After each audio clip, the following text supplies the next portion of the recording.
Tous encore un adolescent de 15 ans arrêté pour des projets terroristes. Selon les informations d'Europe 1, c'est le 4e en une dizaine de jours. Ce lycéen, il est toujours en garde à vue ce matin dans les locaux de la DGSI à Levallois près de Paris. Il se disait prêt à commettre un attentat et il était en contact avec le djihadiste français du groupe État islamique Rachid Kassim via la messagerie cryptée Telegram.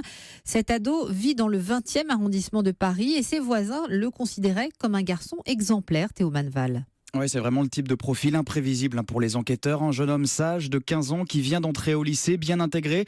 Garçon cool, très bon élève, 18 de moyenne, racontent d'anciens camarades de collège. Un adolescent comme les autres qui jouait souvent au foot dans un parc du quartier.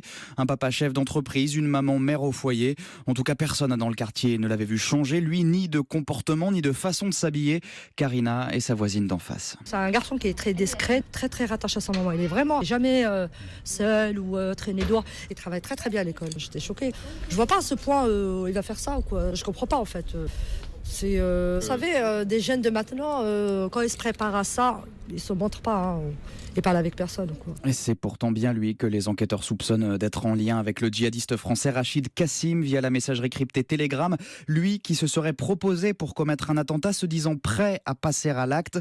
En garde à vue hier soir, il a affirmé aux enquêteurs ne pas avoir de haine contre la France, mais en vouloir beaucoup aux militaires français qui frappent l'État islamique en Syrie et en Irak. Un reportage de Théo Manval.